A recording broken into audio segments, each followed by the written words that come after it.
Stay connected to the world around you. KPBS brings you trusted news, compelling stories, and in-depth reporting every day. Wherever life takes you, KPBS is here, on the radio, online, and on the go. Discover more at kpbs.org.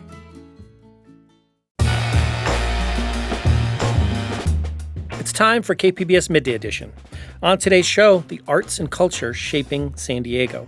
I'm Andrew Bracken, in for Jade Hindman, with conversations that keep you informed, inspired, and make you think.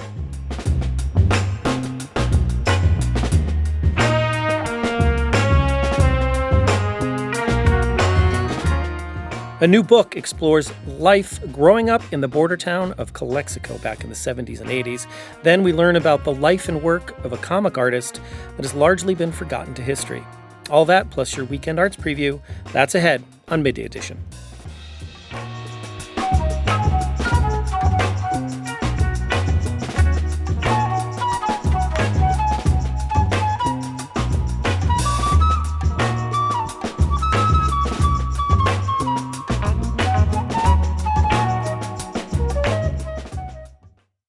Chaotic, dusty, loud, and perfect.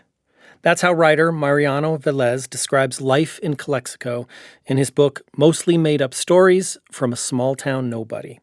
It's a short story collection based on his own upbringing in the region during the 70s and 80s. And Mariano joins me now to talk more about the book. Mariano, welcome to the show. Good morning. Thanks for having me. Great to have you here. So, the inspiration for this book actually came from your time teaching. Take me to the moment, you made that call. You decided, I want to write a book about life in Calexico. Well, just to backtrack a little bit, growing up, getting together with family, we had barbecues every other week, and stories were always told. So when I became a teacher and we did a lot of writing, we did a lot of reading of stuff, I came across a book by Gary Soto, Fresno-based author, called Baseball in April. And it too was a collection of short stories. And in talking to the students I had at the time, it just occurred to me that maybe I should share my own. And so I made notes like anybody who writes will do. And over time, it's just that life got in the way and I could just never find the right time or inspiration to finish it off. But that's how it originated about 27 years ago. And you've actually prepared a short excerpt here. I'm wondering, before you read it, can you introduce it to us introduce it to us? Yeah, it's one of the chapters in the book. It's called La Rampa, and it really just centers on what life was like in the late 70s, early 80s with kids riding around bicycles in their neighborhood, freedom and everything that associated with that. And so what makes growing up in a smaller rural town special for you? I think just the fact that we had freedom to do things, even now, with all the modern upgrades that we've had since, a small town just brings a certain tranquility to just being out and about, something you don't see in the bigger cities. So, let's hear. Can you read a little bit of the story for us? Sure. La Rampa. There was a time when summer didn't come with plans or permission slips. No schedules, no supervision, just a long stretch of sun-drenched days and the unspoken rule. Once breakfast was done, you were free to disappear, as long as you made it back before the streetlights buzzed on. We didn't need parks, we didn't need playgrounds or jungle gyms. We had bikes with wobbly handlebars, sun-bleached streets full of potholes, and just enough bad ideas to keep things interesting. Most of them were beat up and hand-me-downs or garage sale rescues, barely holding it together with faded paint and rusted chains. But to us, they were stallions, spaceships, chariots of freedom. Some of us even zip-tied milk jugs to the frame so they'd rattle against the tires. And the louder the clatter, the more it sounded like a roaring bike. They carried us past our limits, the limits of our blocks, and straight into the heart of mischief. A cracked sidewalk became an obstacle course, a dirt alley an off-road adventure, and the curb was just a ramp waiting to happen. Back then, your bicycle wasn't just a way to get around, it was freedom on two wheels. No license, no gas money, no adult supervision required. Just hop on, kick the pedal backwards to release the brakes, and you were off. A pint-sized outlaw with a banana seat and training wheels long gone. Riding around town felt like being part of a mini Hell's Angels, minus the leather jackets and felony records. We rolled in ragtag gangs, handlebar streamers flapping like war flags, taking over sidewalks and back alleys like we owned the place. The louder your chain rattled, the tougher you were. Curbs weren't obstacles, they were launch pads. We lined up like Evel Knievel apprentices, count down and launch off the edge like it was the Grand Canyon. Some kids nailed the landing, others face planted gloriously into the gravel. Either way, you earned your stripes. And heaven forbid someone added a ramp made of plywood and a cinder block. Suddenly, we were defying gravity, showing off the neighborhood kids, and occasionally running home with a freshly skinned knee and a proud story to tell. Moms were always ready with their mercurochrome, that stinging red badge of honor that somehow made everything worse and better at the same time. Ouch. Those bikes were our passports to the corner store, the canal bank, the empty lot with the tire swing, or just around and around the block until dinner. Man, Didn't have GPS. I'm going to hop in here. Yes. So many great images there. It really takes me back to my own childhood. I mean, this takes place in a much different time before, technology captured kids' attention as it does today. Can you talk more about the time period and how that played a role in your stories you wrote about here? Well, that's exactly when I grew up. This was even before the Atari hit the market, so video games were not quite in place yet. A much different era, huh? Yeah. Yeah, very much. We were sent outside, you know, just to be. And so growing up in that era, we just had to invent stuff to do. Perfect time to get into mischief and whatnot, and we had the freedom to do it. Something that's not so much true nowadays. These stories also explore life in a border town. How did you want to capture that and that part of the story here? For me, it's in different parts of the book, but for me, it was because I have family across the border. It was the perfectly normal thing to do. I think about it now, and when we talk to kids who cross the border, they're crossing internationally. To us, that's a normal everyday thing. Anybody that lives away from a border doesn't see that kind of life. And for me, it was just two different cultures that were just perfectly okay to mix together. You call these mostly made-up stories. I'm wondering, how did you approach that line of fiction versus memoir, or is there such a line for you when you're writing these? Well, the title is kind of an interesting mashup of things that happened as I was teaching kids. Started telling them what life was like. This monster ramp that we built and jumped off of. Kids would say, "Nah, you made that up." I'm like, "No, I didn't. That actually happened."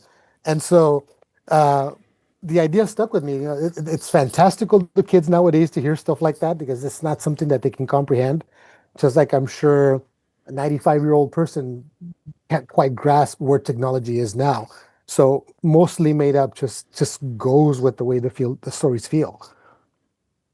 It's one thing to share these stories out loud at a family party or, in a classroom with your students, as you mentioned, but it's another thing to kind of put pen to page here. Walk me through the craft behind the book and how you took these experiences you had and turned them into stories.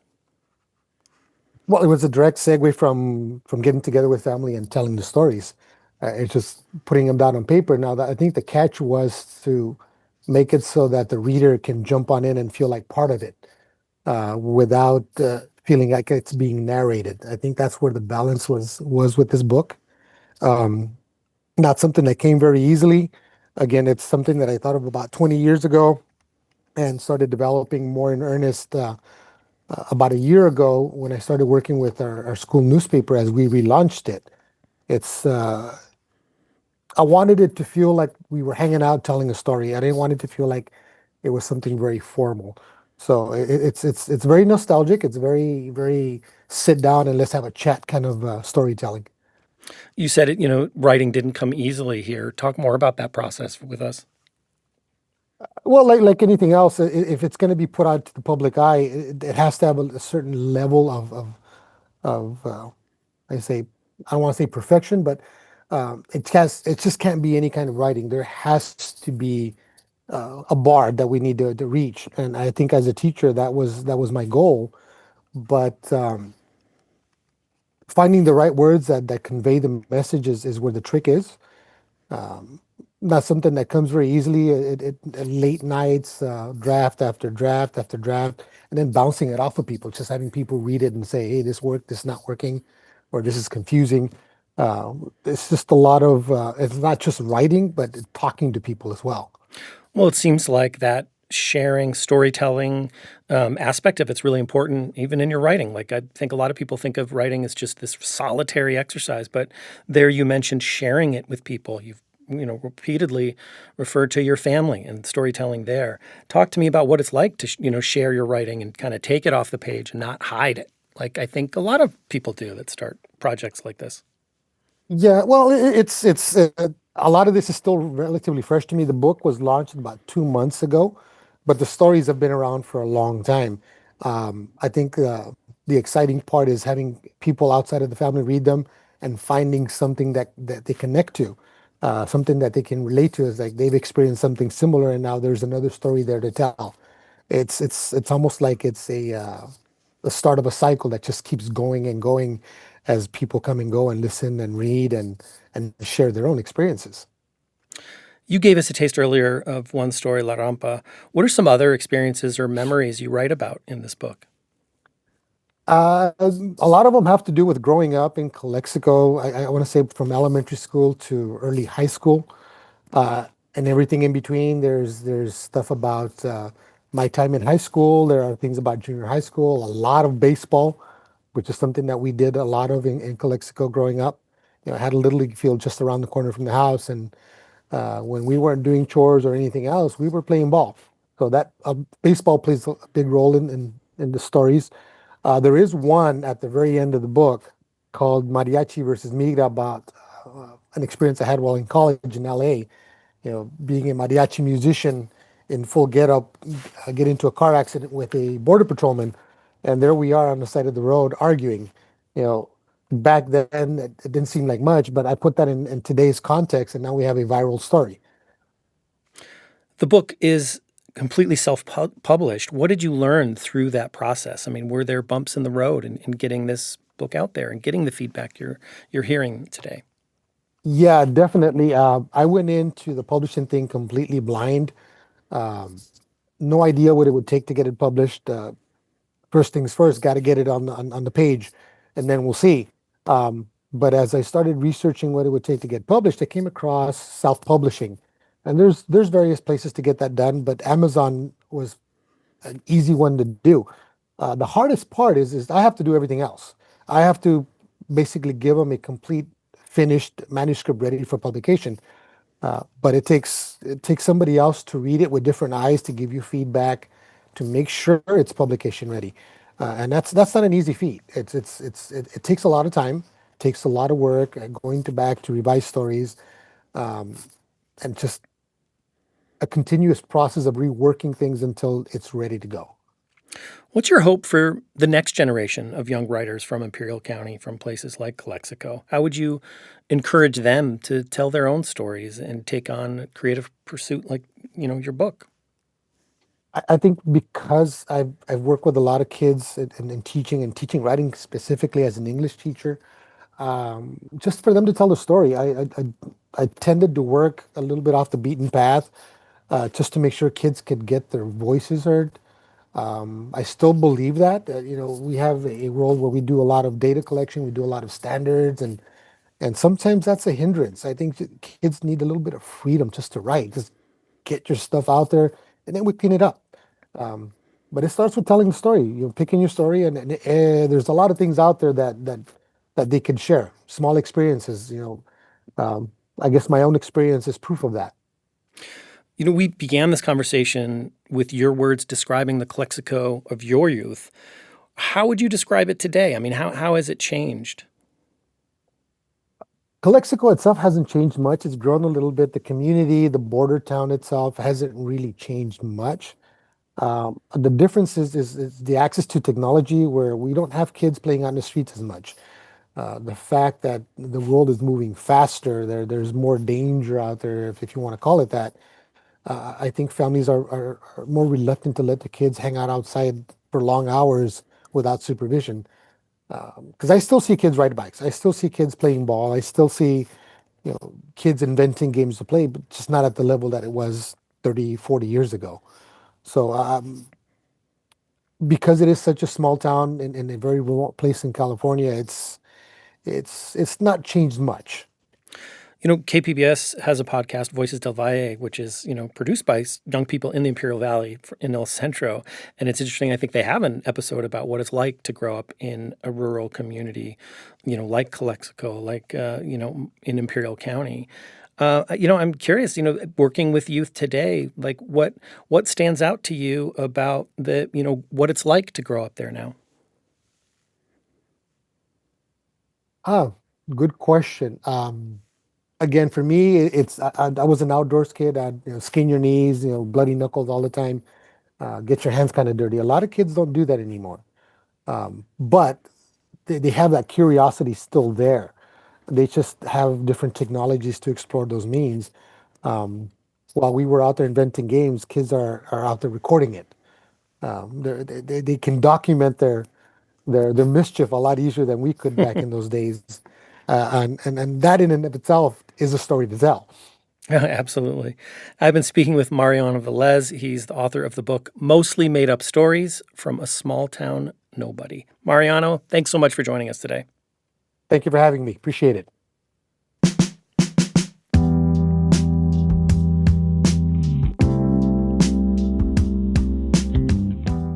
Coming up, Caitlin McGurk works at the Billy Ireland Cartoon Library and Museum, where she discovered some cartoons that she fell in love with.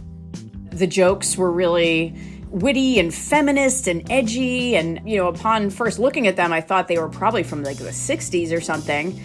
But they were actually from the 1920s and 30s. Hear more when KPBS Midday Edition returns.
Welcome back to KPBS Midday Edition. I'm Andrew Bracken, in for Jade Hindman.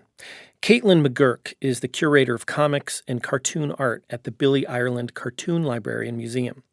That's where she discovered the art of Barbara Shermund, a name mostly forgotten to history. That inspired McGurk to write the book, Tell Me a Story Where the Bad Girl Wins, The Life and Art of Barbara Shermund.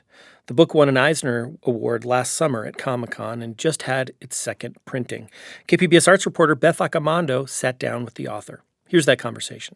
Caitlin, I had the opportunity to meet you at Comic-Con last year when you were collecting an Eisner for your book, Tell Me a Story Where the Bad Girl Wins, which is such a fabulous title. And explain a little bit about where that title comes from. That was such a dreamy experience for me. I still kind of can't believe that it's real. And then I glance over at the award and remember, wow, that actually happened. So the title, Tell Me a Story Where the Bad Girl Wins, is adapted from a caption from one of Barbara Shermund's cartoons. And Barbara Shermund is the focus of my book. She was an amazing kind of pioneering woman cartoonist, one of the first women to work for the New Yorker magazine starting the year it was founded in 1925. And I, went back and forth with a million different title possibilities and just kept coming back to that one because it's very layered about her story and what she experienced, how she chose to live, and where her legacy was left when she died versus the retelling of it to try to bring her back into new light and put her in the actual canon of comics history properly. And how did you first come across her work? Because you're obviously too young to have actually seen it when it was being published. So how did you come across it? So I came across it in the collections at the Billy Ireland Cartoon Library and Museum where I work. And when I moved here to Columbus, Ohio for this job 14 years ago, I didn't know a single soul in the state or in the Midwest. I was born and raised in New York, and I spent a lot of time with my lack of social life just digging through boxes in the collection to familiarize myself with what was held here. And one of those boxes contained really, really stunning original drawings by this artist whose name I didn't recognize, just was signed Shermund, and whose style I was just so compelled by. The jokes were really witty and feminist and edgy. And, upon first looking at them, I thought they were probably from like the 60s or something. Soon found out they were by this woman artist who was largely forgotten to time. And they were actually from the late 20s and early 1930s. And I'm someone who just really loves an underdog story. And the less I can find out about something, the more I really want to know. And so that was back in 2012. And then in 2024, my book came out about her after really that much time of researching and, just trying to connect the dots of who this remarkable woman was. Well, it's funny you mentioned that you felt it had possibly like a 60s vibe, and it really came from like the 20s and 30s. And as somebody who's obsessed with film, that's pre-code era in Hollywood movies where it did seem like women were able to do a lot more than they did in the decades in between like that and the 60s. That's absolutely right. And I've made that comparison a lot where it just feels like, oh, there's all of this potential and amazing things happening and this incredible energy and freedom. And then it just gets squashed. And one of the things that was really interesting for me in writing this book and presenting figuring out how I wanted to present her story to the world is showing how one artist or one person's story can be completely, sublimated and changed based on the greater cultural forces that are going on around them and how those things can come to define a person's output, and their voice, might get changed as a result of it. So that's certainly the case for Shermund. And how would you describe her style and her particular kind of brand of comedy or humor? So her drawing style is so loose, it almost looks effortless, but it's still perfect somehow. Like, she has this amazing ability to just capture movement and the slightest facial expressions and stuff and really convey a lot of emotion through them in these what look like almost kind of like dashed off ink wash drawings.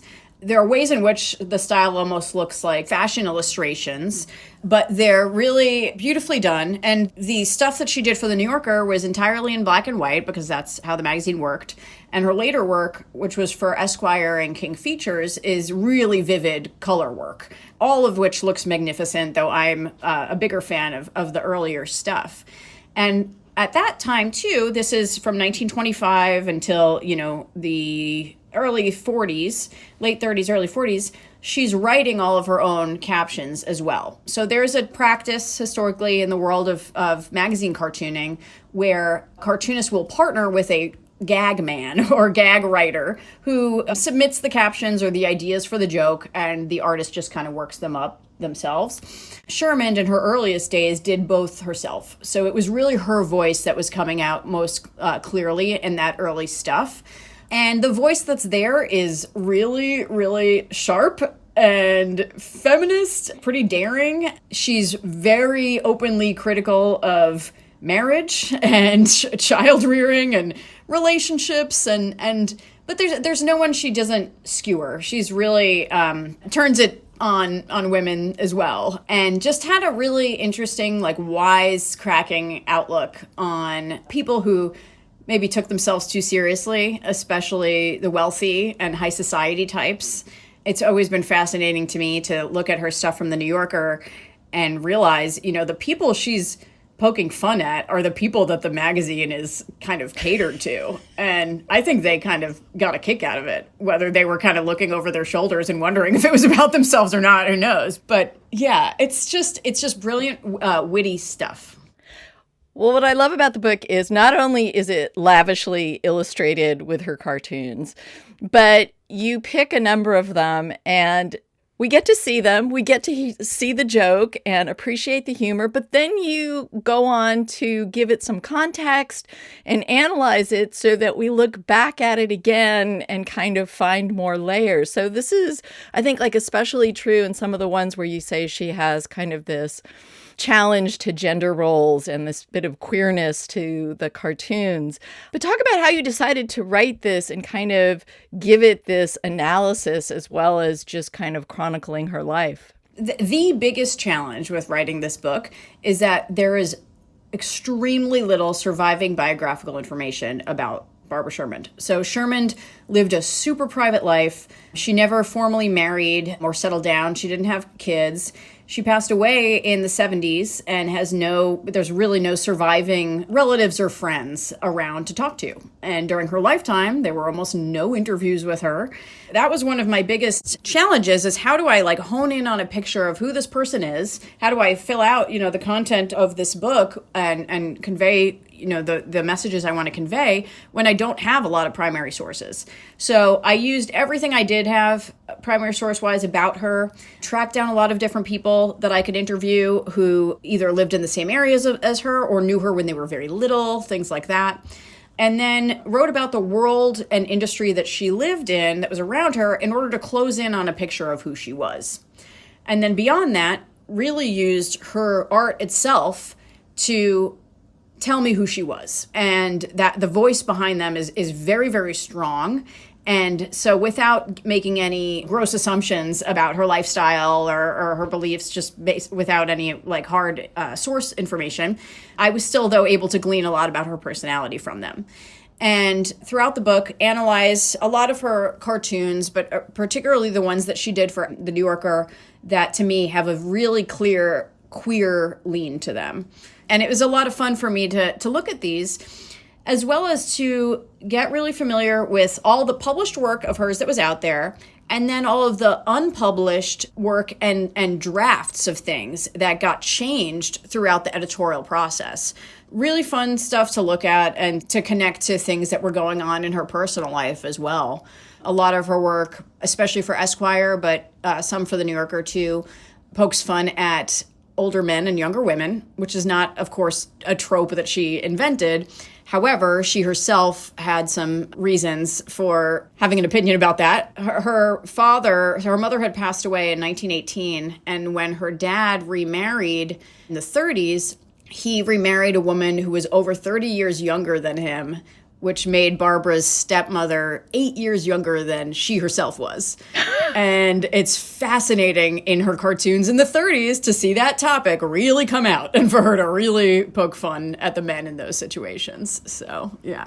Well, the other thing you do is you give context to the time period in which she was working, because someone who maybe is 20-something might look at a cartoon and kind of laugh, but not appreciate the fact that, a woman smoking here might mean that she could get cited by the police for doing something illegal. So having that additional context kind of gives more weight to some of the things she was doing.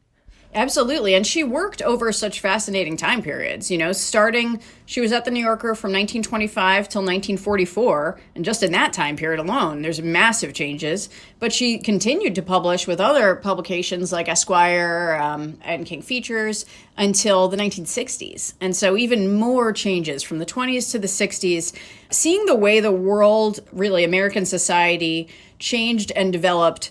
But looking at it through the lens of a single cartoonist's work is really amazing. Because, to get back to what we were saying earlier about the code, what ends up happening is by the, post-war era, she is not able to get her own work published, meaning cartoons that she's written herself and drawn. So she starts leaning really heavily on cartoons that gag writers, which are almost exclusively men, are writing for her. And most of them are very male gaze cartoons that are jokes about dumb blondes and things like that. Now, I know this is asking who your favorite child is, but do you have a favorite cartoon that she did or something that really stands out for you? I have a couple favorites. My all-time favorite is the one that is in the artwork on the cover. So it's not doesn't have the caption that the cover has, but it's this just beautiful drawing of two women looking at a letter together. and they're like kind of cuddled up close to each other. They're both smoking. They're on a couch. You know, the body language between them is very, very intimate. And one is looking over the shoulder of another who's reading a letter. And the caption says something like, gosh, he loves you just as much as he loves me, or something like that. And it's to me, the perfect Shermund cartoon, because it's showing these women who are clearly either like dating the same guy and they don't care, or they're more interested in each other than they are in this gentleman who's pursuing them both. So that's another thing I love about her early work, is her women are never really in competition with each other. They're always sort of like co-conspirators. And that's really just, I don't know, really lovely and kind of radical to see. And you said you were introduced to her work at your job, and you are a curator of comics and cartoon art. What does this job entail? Ohio State University has a special collection library that was started back in 1977 by the cartoonist Milton Caniff, who did Terry and the Pirates and Steve Canyon. He was a newspaper strip cartoonist from the 30s into the 70s. Milton Caniff had attended school here at Ohio State in the 20s, and then when he retired in the 70s, donated his collection to Ohio State's library system, and that's when this place was originally founded. And once word got out back then that there was an institution in Columbus, Ohio, that was actually interested in preserving comics and cartoon art, which most other places were not, you know, at that point, this format was still very stigmatized, people from all over the world started sending us their material. So from the 70s on, we're coming up on our 50th anniversary, it has grown exponentially, and our collection now has over 3 million pieces in it. We have a public-facing reading room and museum, so a lot of the work that I do is curating exhibits for the museum. I'm a faculty member at Ohio State, so I get to teach about comics and cartoon art history, work with cartoonists to help them make decisions about preserving their work and whether it's going to come here or not. All kinds of fun stuff. It really is. It's the best possible place for comics in the world. And I hope for any fans out there will make a trip out here to see us. And what is it about the comics medium itself that appeals to you? What are comics and cartoons like able to do that other art forms are not? It's such a good question. I have been just in love with this art form for so long. And when I was in undergrad, I really, really got obsessed with the comic form's ability to portray memory and consciousness and things like that in a way that I don't feel like other formats can do quite as successfully. That's a big one. I also just love how sort of egalitarian it is, and how it's the most universal language that there is. There's a million different arguments about defining cartoon art and comics, and what are the right terms to use. Sequential art is a term a lot of people use now. Images in a sequence conveying meaning of some kind. That is cave paintings. That is hieroglyphics. That is the oldest form of the most universal form of human communication. And so I think there's just something really powerful about them, and the borders that they break down, and how boundaryless they can be in that way. How people can learn to read through them, how you can read a wordless graphic novel in any country or with no ability to read at all and still get the message from it. I think it's such a beautiful, powerful medium, and that it was disrespected for far too long. And I'm so glad that there are actual, comic studies programs out there now, and people are really finally digging into preserving this history. It feels late. I think there's a lot that's been lost because of how not seriously it was taken for so long, but better late than never, I guess. That was curator of comics and cartoon art, Caitlin McGurk, speaking with KPBS's Beth Accomando about her latest book, Tell Me a Story Where the Bad Girl Wins, The Life and Art of Barbara Shermund.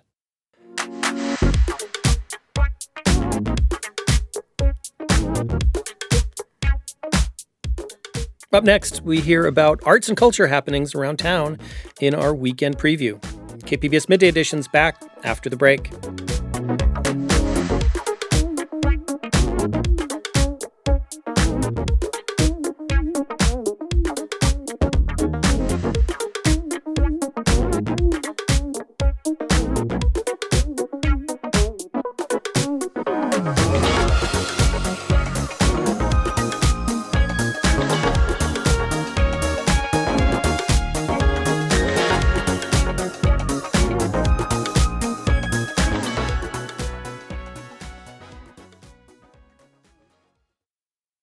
Welcome back to KPBS Midday Edition. I'm Andrew Bracken, in for Jade Hindman.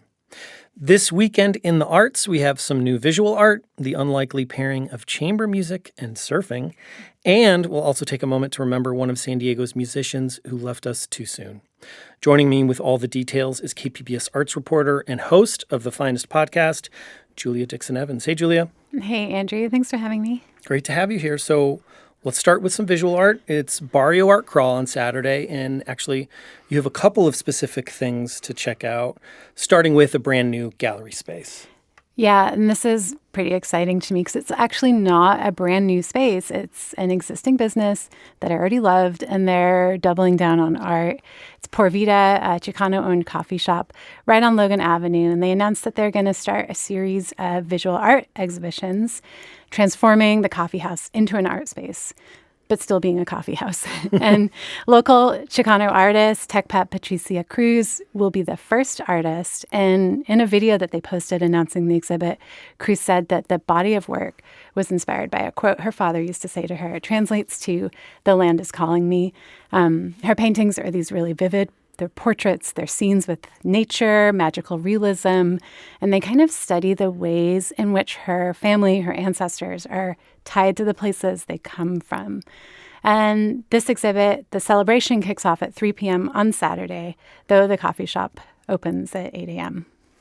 And just down the street at the Chicano Park Museum and Cultural Center, there's an artist panel. Tell us about this. Yeah, this is for the exhibition Fragmentos del Barrio. It's a collection of art and ephemera from artist Ramses Noriega.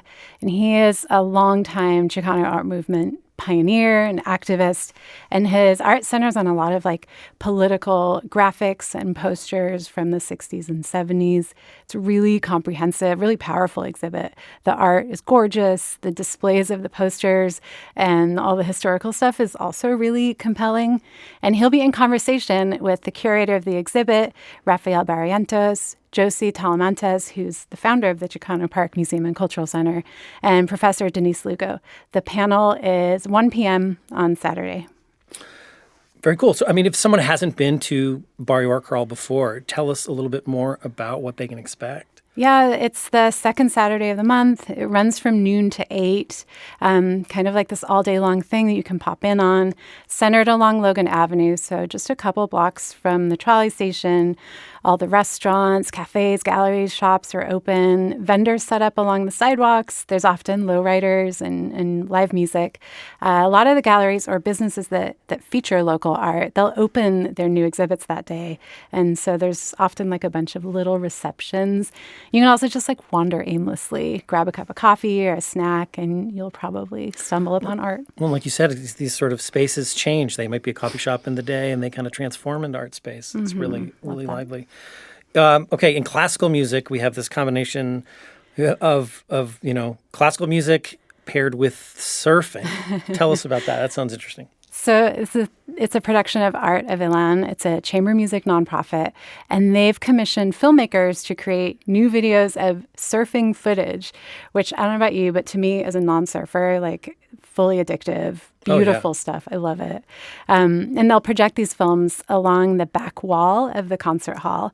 And they're bringing in local chamber group Hausmann Quartet to perform a bunch of music, ranging from Beethoven, Haydn, Ravel to Terry Ryle, Keenan Asmay, and more, just a really great variety of chamber music.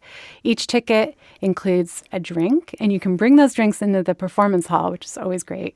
It's Sunday evening at 7 p.m. at the Conrad in La Jolla, and they actually just switched stages to the larger Baker Baum concert hall just because of demand. It sold out fast, so now there's tickets available. And that's a bonus for everyone because that's a really incredible space for music. Oh, sounds really cool. I'm going to check that out. So in the theater world now, a couple of smaller local companies have shows opening this weekend. Let's talk about one of them, Onward Theater.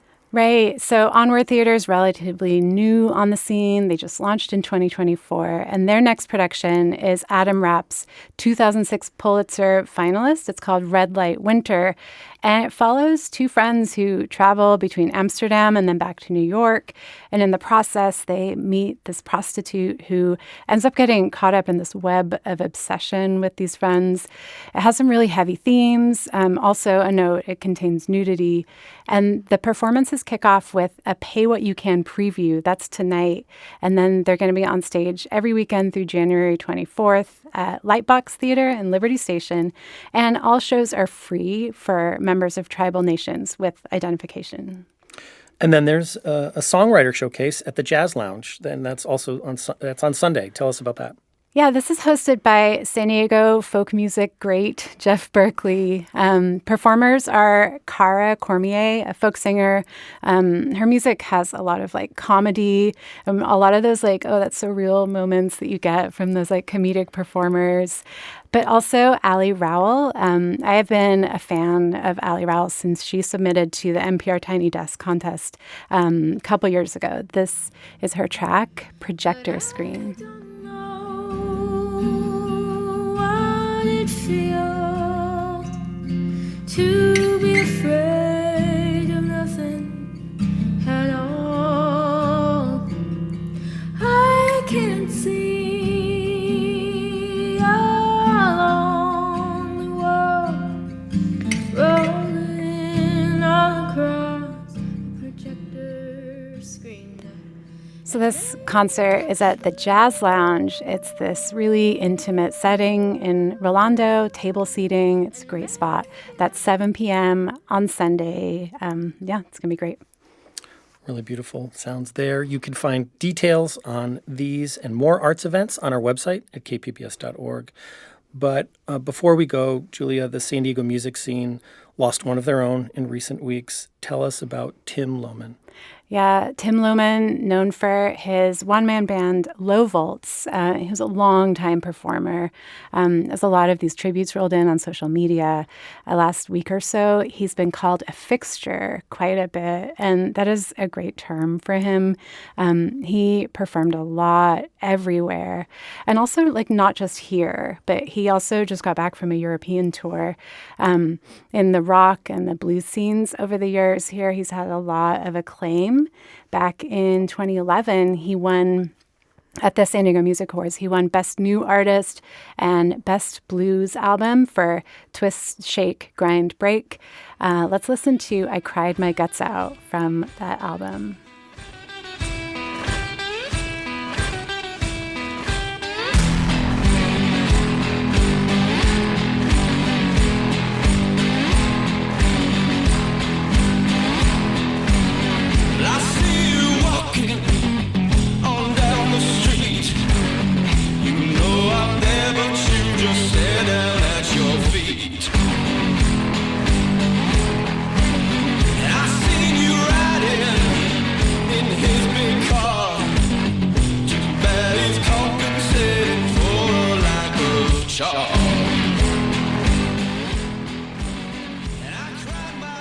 So he has this distinctive voice, distinctive slide guitar, just like this grit.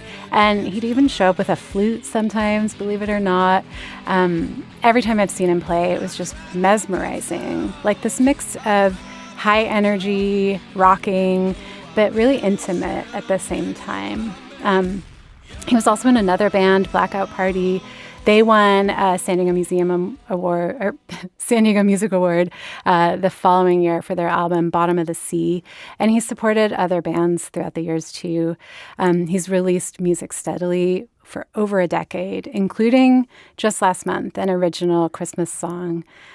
His last full-length, Forbidden Frequency, came out in 2024. And this is the track You're My Favorite Song from that latest album.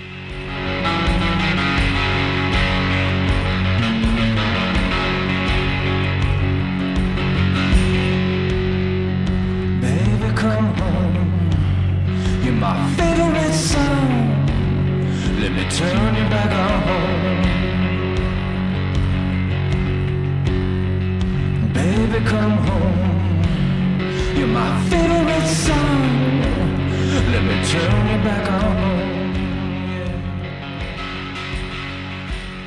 I've been speaking with KPBS Arts reporter and host of the Finest podcast, Julia Dixon Evans.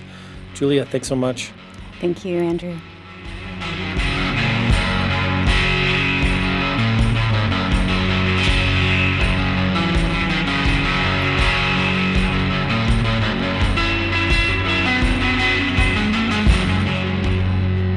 Baby, come home. Now it's 12:30. Don't know where you're gone.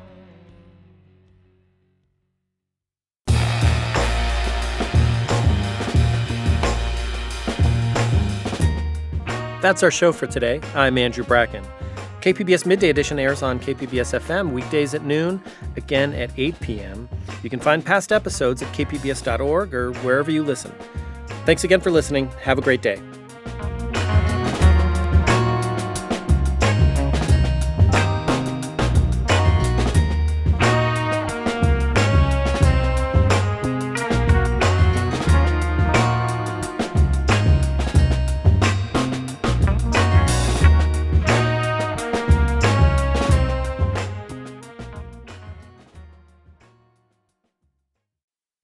Stay connected to the world around you. KPBS brings you trusted news, compelling stories, and in-depth reporting every day. Wherever life takes you, KPBS is here, on the radio, online, and on the go. Discover more at kpbs.org.